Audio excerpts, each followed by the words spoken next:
Assalamualaikum warahmatullahi wabarakatuh. Perkenalkan, nama saya M. Farhansyah dengan NIM 1810301150. Saya mahasiswa semester 5, kelompok 5C2 Fisioterapi Universitas Aisyah Yogyakarta.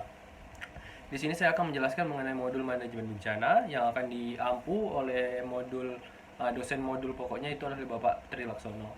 Di mana di sini saya akan menjelaskan 3 pokok utama dari modul manajemen bencana. Yang pertama itu adalah modul manajemen bencana dengan materi modul manajemen bencana tentang menganalisis risiko dan juga dampak dari terjadinya bencana. Yang kedua itu adalah modul manajemen bencana itu untuk mengevakuasi korban massal, dan yang ketiga adalah modul manajemen bencana untuk pengklasifikasian dari kelompok rentan. Baik, tanpa memperpanjang waktu, saya akan mulai untuk menjelaskan materi pertama, yaitu modul manajemen bencana dalam analisis risiko terjadinya bencana dan juga dampak terjadinya bencana. Baik, sebelum kita memasuki tersebut, di sini pentingnya dari modul ini atau materi ini itu ialah untuk mengetahui atau menganalisis dan juga memprediksi kapan terjadinya bencana yang akan datang, dan juga bagaimana menangani bencana atau ketika menganalisis kerusakan atau dampak terjadinya bencana ketika itu terjadi. Baik, pertama itu kita harus memahami 3 pokok utama. Yang pertama itu adalah bahaya, kedua itu adalah rentan, dan ketiga itu adalah kemampuan. Di sini saya akan membahas untuk bahaya. Bahaya merupakan salah satu keadaan atau keadaan alamiah yang disebabkan oleh alam maupun manusia yang dapat menyebabkan mengancam nyawa dari kita sendiri atau juga dapat mengancam tempat tinggal kita. Dimana di sini bahaya sangat berbahaya atau sangat risky untuk dilalui. Karena itu kita harus memahami dari bahaya ini tersebut. Yang kedua adalah rentan. Rentan merupakan pengelompokan atau pengklasifikasian yang disebabkan oleh beberapa faktor tertentu seperti umur, keadaan, dan juga lingkungan. Lalu di sini untuk pengelompokannya harus dilakukan secara teliti.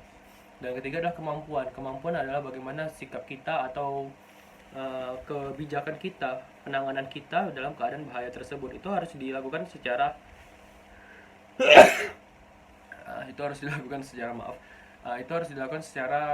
terkoordinir, karena di sini kita akan melakukan beberapa upaya atau dalam beberapa kelompok seperti dari badan pemerintah, diri kita sendiri, dan juga tim kesehatan.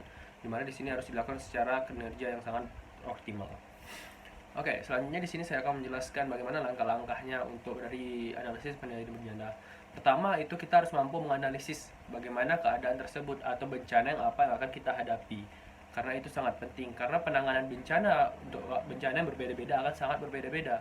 Anggap saja kita menangani bencana banjir dengan penanganan bencana kebakaran, tentu sangat beda. Sama halnya juga untuk penanganan bencana seperti kebakaran hutan dan juga penanganan bencana gempa bumi akan sangat berbeda, karena kerusakan dan dampak yang akan dialami juga berbeda, dan juga peralatan yang dibutuhkan untuk tim SAR dan juga tim kesehatan juga akan sangat berbeda. Penanganan dari korban mengalami bencana juga akan berbeda, sehingga untuk menganalisis atau juga mengamankan ke bencana sesuai keadaan bencana itu tersendiri. Bencana banjir kita akan sesuaikan dengan banjir, tanah longsor kita akan sesuaikan dengan tanah longsor, dengan peralatan juga dengan keadaan kemampuan dari tim SAR juga. Selanjutnya itu adalah memiliki peta atau wilayah topografi dari keadaan bencana tersebut, karena itu sangat dibutuhkan untuk mengurangi untuk mempercepat proses evakuasi atau proses penanganan dari korban, dan juga untuk minimalisirkan dari kita sendiri untuk dalam keadaan berbahaya. Karena pentingnya peta atau topografi tersebut itu bisa mempercepat kita menemukan korban dan juga bisa mengamankan kita dari keadaan yang berbahaya, seperti kita keluar dari jalur evakuasi atau juga seperti kita tersesat. Maka dari itu peta sangat dibutuhkan. Selanjutnya itu adalah pengelompokan atau skala probabilitas dari bencana tersebut. Di sini kita harus mampu mengelompokkan dari bencana-bencana tersebut. Pengelompokannya di sini sangat bervariasi. Dia memiliki 5 skala utama, yaitu dari skala 1, 2, 3, 4, dan 5. Di mana skala-skala ini memiliki nomor atau keadaan yang sangat berbeda-beda. Saya akan menjelaskan untuk skala satunya. Skala satunya ini skala 1 sampai 20%. Itu skala yang tidak terlalu jadi bencana, kemungkinan besar tidak terjadi, karena di sini kemungkinan dari 1 sampai 20% hanya sekali atau bahkan tidak terjadi dalam 100 tahun. Maka dari itu ini merupakan salah satu yang paling aman. Dan skala 2 ini biasa terjadi dari 20% hingga 50%, di mana setidaknya terjadi satu kali dalam 100 tahun. Misalnya seperti dalam keadaan beberapa seperti meletusnya gunung yang ada di belahan dunia yang terjadi hanya dalam 100 tahun sekali. Ada juga gunung yang terjadi meletus sangat berkali-kali. Maka dari itu ini akan dimasukkan dalam skala 2. Dan skala 3 itu bisa mungkin saja kemungkinan di mana skala 3 ini terjadi dari 50 hingga 75%.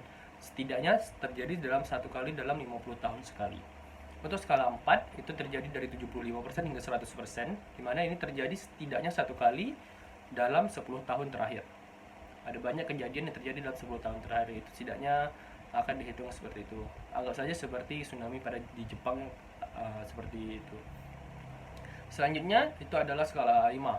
Skala 5 adalah skala yang terjadi dalam 100%, di mana di sini pasti terjadi setiap tahunnya. Saya ambil contoh yang terjadi setiap tahunnya, yang paling sering terjadi di tempat Sumatera adalah kebakaran hutan.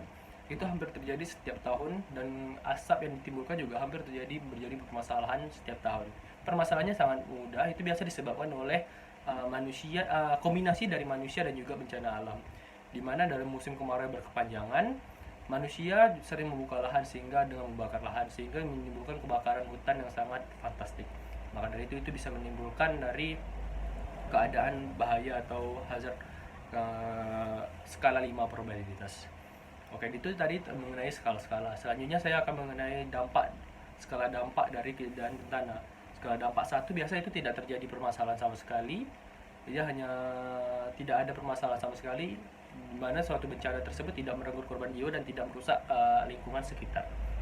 Skala 2 itu dari sekitar 10%, di mana itu menimbulkan kerusakan 10%. Skala 3 itu dari kerusakan 10 sampai 50%. Di mana di sini kerusakannya tersebut terbilang cukup parah, namun bisa terbilang sedang karena kerusakan dari 10 sampai 50%. Ada bagian yang masih bisa difungsikan. Dan skala 4 itu skala dari 50 sampai 75%. Di mana skala ini kerusakan yang cukup parah daripada skala-skala sebelumnya.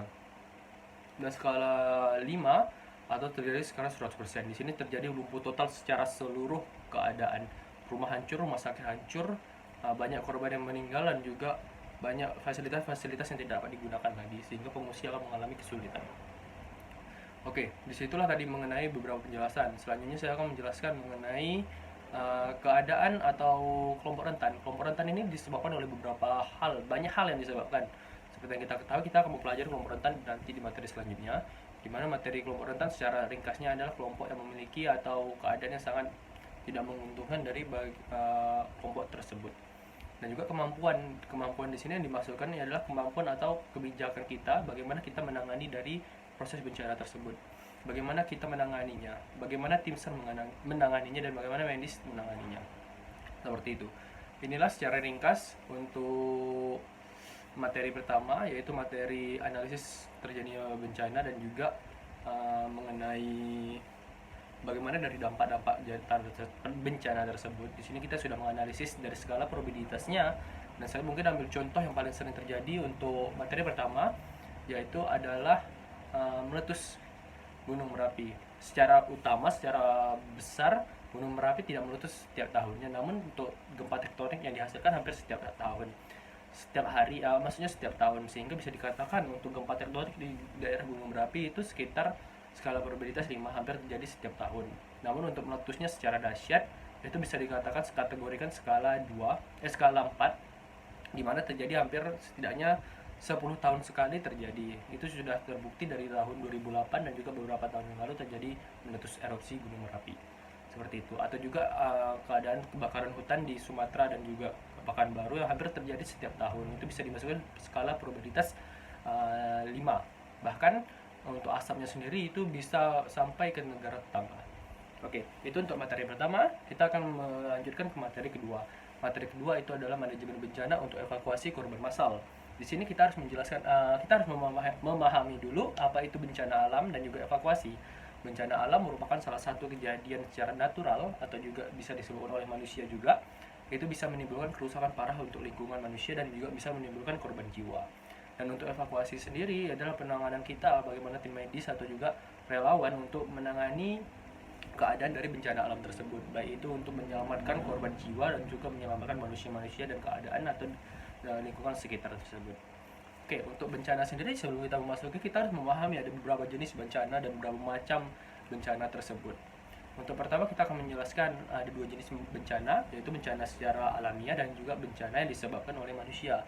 Kita akan memahami bencana yang disebabkan oleh alam, yaitu yang pertama paling sering itu jadi ada gempa bumi, gunung meletus, kebakaran hutan akibat kemarau kepanjangan, dan juga ada banjir, tsunami, badai. Badai ini bisa menyebabkan angin topan atau juga badai petir. Situ juga tanah longsor. Ini adalah bentuk-bentuk bencana yang disebabkan oleh alam itu sendiri. Itu sangat sulit untuk diprediksi kalau untuk alam. Namun untuk beberapa kejadian itu mungkin bisa diprediksi dengan keadaan memperhatikan keadaan lingkungan. Seperti untuk tsunami, bagaimana kita memprediksi keadaan kemungkinan besar tsunami sering terjadi di Ring of Fire, sehingga tsunami dan gempa bumi sudah pasti dipastikan, dan juga gunung berapi biasa akan terjadi di bagian Ring of Fire di bagian bawah di lempengan Indo-Australia, di mana di sini akan meliputi Sumatera dan juga Jawa dan Kepulauan NTT. Di situ akan terjadi, sehingga di situ akan banyak sekali gunung berapi dan juga terjadinya gempa di dasar laut, sehingga bisa menimbulkan tsunami. Di situ untuk kita memperhatikan lebih untuk penanganan di situ. Lalu untuk di badai sendiri seperti angin puting beliung dan juga petir itu sangat terjadi di Ring of Fire bagian kanan di bagian ini, sehingga itu meliputi Sulawesi, naik ke atas Filipina hingga ke Jepang. Maka dari itu negara-negara tersebut akan mengalami banyak angin topan dan juga bencana petir untuk penanganan utamanya. Oke, selanjutnya di sini kita akan memahami untuk bencana yang disebabkan oleh manusia. Bencana yang disebabkan oleh manusia itu yang paling sering terjadi adalah bentrok atau tawuran, di mana bencana ini biasa disebabkan oleh keselisihan paham. Biasa juga disebabkan oleh bentrok, karena bentrok ini biasanya diikuti oleh sangat banyak manusia dengan keadaan yang sangat anarkis, membawa senjata-senjata yang sangat bisa melukai, sehingga akan menimbulkan banyak korban. Itu pertama. Selanjutnya kecelakaan pabrik ini tidak memungkinkan. Ketika kita bekerja di pabrik itu bekerja secara ramai-ramai atau banyak. Ketika kita mengalami kecelakaan di pabrik sangat memungkinkan untuk menimbulkan korban massal karena keadaan yang sangat banyak tersebut. Selanjutnya itu ada kecelakaan beruntun, baik itu di angkatan darat, laut dan juga udara. Pada umumnya ketika kita seperti kapal tenggelam, pesawat jatuh dan juga kereta api akan menimbulkan banyak korban jiwa karena mengangkut banyak penumpang. Selanjutnya itu adalah tindakan ledakan, biasanya disebabkan di pabrik-pabrik kimia, sehingga itu biasanya tidak terjadi atau mengalami kesalahan sehingga menimbulkan ledakan untuk dan bisa menimbulkan korban jiwa. Selanjutnya adalah terorisme, di mana pengeboman juga akan menimbulkan banyaknya terorisme mengebom di bagian pusat keramaian sehingga menimbulkan banyak korban jiwa. Oke, seperti itu. Untuk bencana alam dari bencana yang disebabkan oleh alam dan juga manusia. Selanjutnya saya akan menjelaskan bencana dampak-dampak dari bencana alam tersebut. Di sini memiliki berapa banyak dampak dari alam bencana tersebut. Yang pertama saya akan jelaskan akan menimbulkan korban jiwa yang sangat banyak. Korban jiwa di sini bisa disebabkan kehilangan nyawa, lumpuh atau memiliki cacat dan juga luka-luka. Dan juga bisa disebabkan seperti depresi juga bisa di sini. Selanjutnya dampak yang akan terjadi itu adalah frustasi, depresi yang menimbulkan depresi tersebut, stres, frustasi dan menimbulkan depresi. Karena ketika kita terjadi bencana alam, kita akan menimbulkan banyak korban jiwa. Itu bisa melihat dari saudara atau teman kita yang kehilangan nyawa atau keadaan yang sangat hancur parah. Di situ kan bisa menyebabkan dari depresi kita sendiri. Yang ketiga adalah dislokasi atau hilangnya fokus kita, sehingga kita akan terpecah berai di jalanan sehingga kita lupa arah tujuan kita. Yang keempat itu yang paling sering terjadi adalah yang pasti terjadi ketika bencana alam sangat parah, yaitu rusaknya fasilitas rumah sakit. Ketika terjadi bencana alam, secara naluriah manusia akan mencari untuk pusat kesehatan, di mana rumah sakit akan menjadi. Namun ketika terjadi gempa bumi atau tsunami atau banjir, biasa rumah sakit akan mengalami hancur, sehingga pada bagian 5 rumah sakit akan lumpuh dan akan menyebabkan kesulitan untuk mendapat tenaga kesehatan. Dan yang keenam itu adalah membludaknya pengungsi. Bencana alam besar bisa menyebabkan pemudakan pengungsi di suatu wilayah. Ketika terjadi pemudakan pengungsi tersebut akan menyebabkan bagian selanjutnya itu adalah sulitnya mencari makanan yang bergizi. sumber daya yang diberikan atau bantuan yang diberikan biasa tidak mencukupi dari jumlah pengungsi yang membludak tadi, sehingga juga bisa menimbulkan seperti kurangnya fasilitas air bersih, dimana tentu saja untuk daerah perkotaan yang mengandalkan dari POM atau juga pusat air yang biasanya terkena dari dampak bencana tersebut akan mengalami kesulitan air, dan juga biasa bencana alam seperti tsunami dan juga banjir itu akan mencemari dari sumber air bersih juga, dan setelah itu juga akan menyebabkan permasalahan sanititas. Dengan jumlah yang banyak dengan wilayah sanitasi yang sangat minimal itu bisa menyebabkan permasalahan sanitasi yang bisa membawa kita ke permasalahan penyakit menular di bagian sanitasi, itu sangat memungkinkan. Sehingga di sini pada umumnya akan mengurangi sumber daya tenaga kesehatan. Dengan sumber daya pengungsi yang banyak, kita akan mengalami kekurangan. Maka dari itu kita harus mempelajari triase. Di sini saya akan menjelaskan triase, yaitu adalah ketika terjadi bencana adalah suatu pengelompokan, pengklasifikasian dari korban-korban penjadi bencana tersebut. Di sini kita harus mengelompokkan korban-korban tersebut sesuai dengan kebutuhan yang ia terima, yang ia butuhkan. Di mana pengelompokan ini harus didasari beberapa hal. Yang pertama itu derajat dari keparahan korban tersebut, dan juga jumlah korban, berapa banyak korban tersebut, dan dilakukan dengan cepat. Tujuan triase tersendiri, tujuannya sendiri itu memiliki beberapa tujuan. Yang pertama itu adalah mendapatkan hasil maksimal atau mendapat hasil terbaik ketika kita menangani korban kejadian bencana dengan keadaan yang sangat minimal. Kita harus mencari ke hasil yang sangat baik.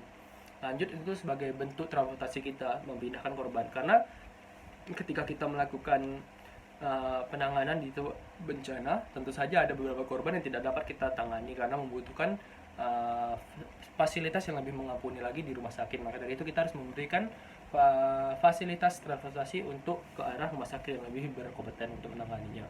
Dan yang ketiga itu adalah mencegah atau menurunkan angka mortalitas dan juga mortalitas dari para korban bencana tersebut. Selanjutnya kita akan mengenal atau memahami bagaimana triase tersebut dilakukan, di mana triase tersebut melakukan harus mendasari beberapa hal. Yang pertama seperti yang sudah bilang, yaitu derajat dari keadaan korban tersebut. Kita harus mampu memilih bagaimana yang parah dan paling mudah, yang tidak terlalu parah, sehingga kita harus memprioritaskan yang parah terlebih dahulu. Jumlah korban juga harus kita prioritaskan atau kita pahami, karena jumlah korban yang banyak dengan angka tenaga yang sangat sedikit itu sangat perlukan. Waktu penanganan juga sangat dibutuhkan. Lalu kita harus mampu memprediksi di mana pasien atau korban yang memiliki harapan hidup. Maka dari itu kita harus memfokuskan di bagian situ juga. Seperti itu. Selanjutnya untuk metode-metode, kita menggunakan metode START. Untuk metode START ini kita menggunakan metode START. Metode START itu sendiri merupakan salah satu kependekan atau juga singkatan dari Simple Triage and Rapid Treatment, di mana di sini kita harus melakukan beberapa seperti preliminary survey dan juga labeling. Di mana di sini secara metode kita harus melakukan secara cepat, tidak boleh lebih dari 1 menit untuk menangani satu korban. Maka dari itu kita harus melakukan secara cepat, efisien dan maksimal untuk korban-korban dari bencana alam tersebut. Dan untuk secara urutan metode ini biasa dilakukan untuk seperti pembukaan airway, breathing, circulation, dan juga transportation. Lalu di sini juga saya akan menjelaskan untuk pengklasifikasian dari triase tersebut. Seperti saya jelaskan di awal, triase ini merupakan bentuk pengklasifikasian atau pengelompokan. Maka dari itu pengelompokan di sini kita harus memahami. Yang pertama, kita harus memahami dari pengelompokannya tersebut terdiri dari beberapa kelompok utama. Yang paling pertama saya akan menjelaskan untuk prioritas 1, itu berwarna labeling merah. Di mana prioritas itu adalah korban yang memiliki keadaan yang sangat parah, sangat parah, di mana di sini membutuhkan penanganan secara secepatnya atau secara mendesak atau secara itu juga. Karena korban tidak bisa bertahan selama sekiranya 2 jam. Jika lewat dari itu, korban kemungkinan besar akan meninggal. Namun harapan hidup dari korban di labeling merah ini masih ada. Biasa ini terjadi pada korban-korban yang mengalami luka di organ vital dan juga di bagian pernapasan, sehingga dan juga kebakaran yang sangat parah, derajat tinggi. Maka dari itu di sini harus dilakukan secara cepatnya dan dibawa ke rumah sakit. Labeling warnanya merah. Selanjutnya labeling prioritas 2 berwarna kuning, dimana di sini kita membutuhkan secara cepat agar pasien yang ada labeling kuning ini tidak meningkat ke prioritas ke warna merah, sehingga itu kita harus mendesak Dimana di sini biasa terjadi dengan luka-luka yang cukup parah namun masih ada harapan hidup, namun tidak separah labeling merah. Ini biasa terjadi dengan permasalahan di dada, pernapasan namun tidak menimbulkan luka yang sangat berarti, sehingga kita harus melakukan penanganan secara cepat agar tidak menaik ke labeling merah. Selanjutnya adalah labeling kuning, labeling hijau. Di mana labeling hijau di sini ada prioritas 3, di mana di sini adalah luka-luka ringan. Itu tidak mengancam jiwa dan juga tidak terlalu diprioritaskan untuk penanganannya, namun tetap harus kita prioritaskan karena di sini adalah penanganan luka seperti memar dan juga luka-luka kecil dan juga penarta tulang yang tidak menimbulkan darah dan tidak pendarahan yang tidak berarti, sehingga kita bisa memprioritaskan ke bagian-bagian lain. Lalu ada untuk prioritas 4, labeling warna hitam, di mana di sini pasien atau korban tidak memiliki harapan hidup atau kemungkinan besar pasien akan meninggal dalam perjalanan ke rumah sakit atau ketika sampai di rumah sakit.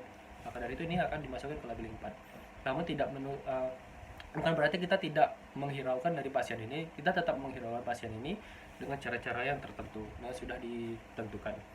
Selanjutnya setelah ini kita akan mengetahui, setelah kita melakukan pelabelingan atau klarifikasian, kita juga harus mengecek bagaimana keadaan kita menangani dari pasien atau dalam keadaan. Pertama itu adalah beberapa tahapan, itu bisa mulai dari awalan, airway, breathing, circulation, dan juga pengantaran atau transportasi, labeling. Dimana yang pertama itu ketika kita sampai di lokasi bencana, kita akan menyerukan atau berteriak atau memanggil untuk korban-korban yang masih bisa berjalan dan sadar untuk dikumpulkan suatu tempat yang paling aman, dan disitu kita akan beri labeling hijau karena pasien tersebut masih bisa berjalan dan hanya menimbulkan luka-luka sedikit dan juga masih sadar, sehingga disitu kita akan berikan labeling hijau untuk penanganannya bisa ditunda dulu. Lalu kita mencari pasien yang sudah tidak tersadarkan di bagian paling dekat dari kita. Kita beri pembukaan, biasa pasien yang sudah itu tidak disadarkan, sudah tidak dapat mendengar kita, maka dari itu kita harus membuka airway, buka jalan nafas. Jika juga tidak sadar, kita harus melewati memasuki tahapan selanjutnya, yaitu breathing. Kita beri breathing support kepada pasien tersebut. Namun juga tidak mengalami peningkatan, kita harus memasuki tahapan selanjutnya, yaitu ada circulation. Pemberian RGP sangat dibutuhkan, dimana di sini kita bisa menggunakan 2 jenis RGP selama 2 menit dilakukan secara terus-menerus dengan pengecekan, dan juga atau selama 30 RGP lalu kita memberikan napas buatan. Di situ bisa dipilih lalu antara 2 itu. Selanjutnya ketika itu tidak juga menimbulkan, berarti kita harus mengecek apakah dia sudah bisa napas secara normal atau tidak. Jika tidak, kemungkinan besar dia akan melabeling merah hitam. Namun jika ia memiliki bisa bernapas, berarti mungkin dia akan masukin labeling merah karena sudah melewati beberapa banyak tahapan. Maka dari itu kita harus mampu melihat keadaan secara cepat, sigap, dan efisien. Selanjutnya kita akan memasuki penanganan yang terakhir, itu adalah di labeling atau pengelompokan atau pemberian label. Yang mana pemberian label tersebut kita harus memberikan secara jelas. Tidak setiap saat ketika bencana terjadi kita membawa label berwarna. Maka dari itu kita harus memberi labeling dengan warna yang sangat jelas dan juga pengkodean jelas, sehingga tenaga medis yang lain tidak salah dalam memberikan labeling atau juga mengantar dari rumah sakit yang ditujukan. Selanjutnya kita akan menjelaskan mengenai rumah-rumah sakit mana saja yang akan diberikan atau yang menangani dari pasien tersebut. Di sini rumah sakit tersebut harus memiliki beberapa kriteria seperti labeling hijau, prioritas 3. Ini akan dimasukkan ke rumah sakit ke puskesmas karena tidak memiliki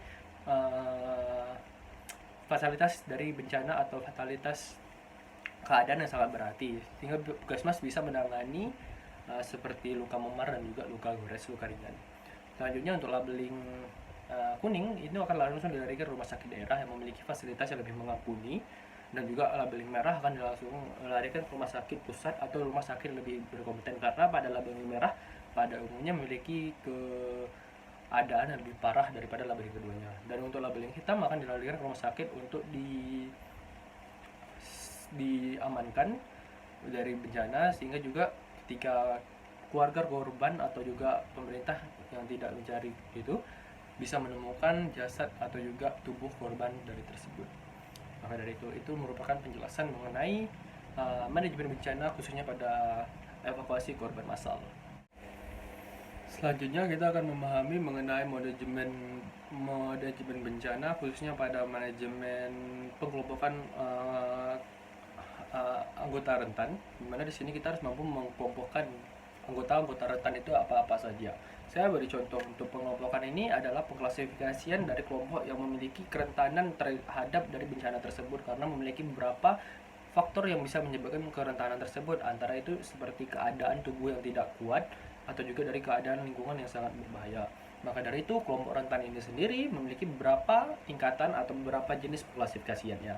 Pengklasifikasiannya terjadi pada umumnya ada 4, yaitu untuk wanita, untuk anak-anak, untuk penyandang disabilitas, dan juga untuk lansia. Di sini kita akan menjelaskan secara terstruktur untuk salah satu untuk kelompok rentan tersebut. Yang pertama saya akan jelaskan itu adalah untuk untuk wanita. Di mana untuk wanita ini mencakup dari ibu hamil, ibu yang membawa anak, ibu menyusui. Di mana juga wanita juga diberi pengelompokan. Namun pada umumnya wanita sehat dengan keadaan prima dengan ibu hamil atau ibu yang membawa anak, ibu menyusui akan dibedakan.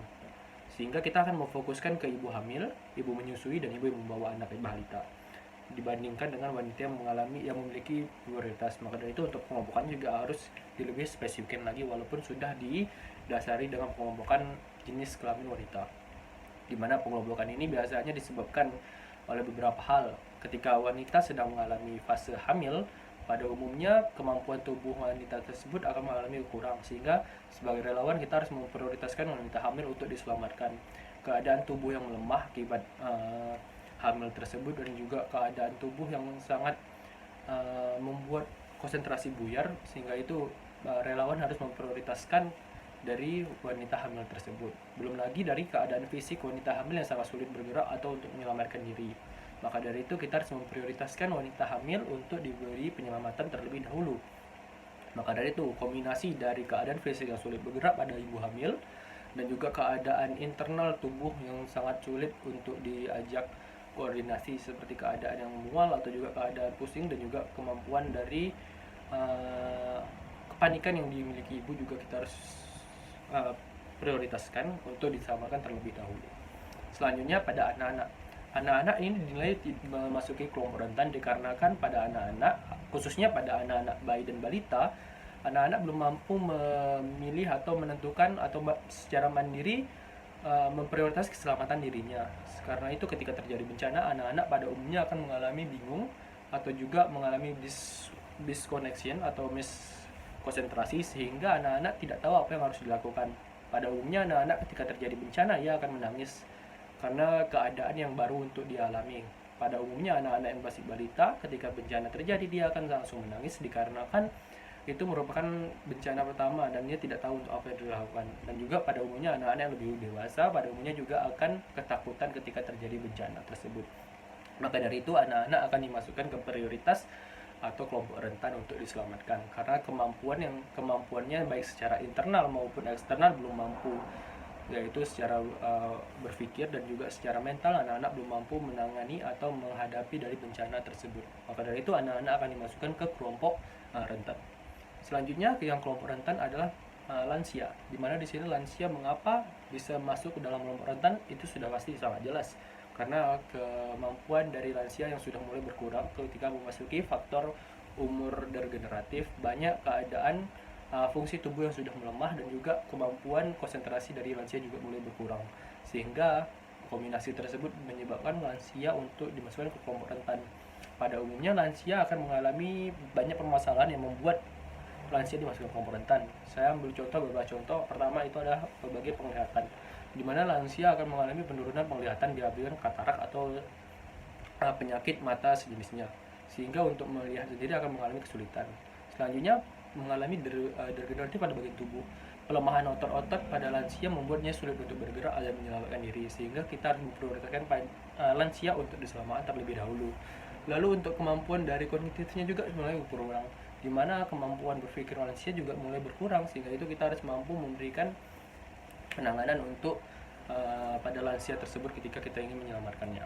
Selanjutnya kita akan menjelaskan mengenai penyandang disabilitas atau juga pada orang-orang yang mengalami penyakit atau juga tidak mampu bergerak akibat dari penyakit dan juga disabilitas atau kelainan dari organ fungsi gerak tubuhnya.